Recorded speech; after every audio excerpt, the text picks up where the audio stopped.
Hello friends, good morning. నా పేరు సలీం. నేను హైదరాబాద్లో ఉంటాను. ఈరోజు మన వెస్టీజ్ ఫుడ్ సప్లిమెంట్స్ ఒకేసారి 25 సప్లిమెంట్స్ ఉన్నాయి. దీంట్లో 25 సప్లిమెంట్స్ అనేవి ఒకేసారి నేను తీసుకోవడం జరుగుతుంది. మీరు చూడొచ్చు ఇక్కడ, राइट फ्रेंड्स। मेरा नाम सलीम है। मैं हैदराबाद में रहता हूँ। ये सप्लीमेंट्स वेस्टीज के हैं। 25 सप्लीमेंट्स हैं। अभी एक ही बार मैं ले रहा हूँ। ये लेने से कोई साइड इफेक्ट नहीं रहेगा।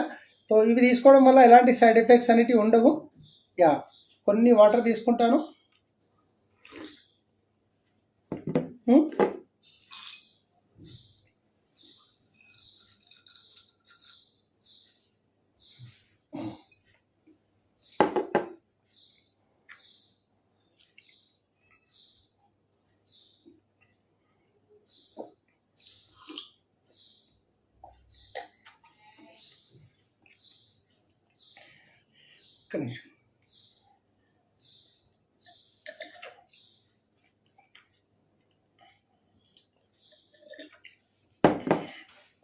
Done friends, thank you, wish you well.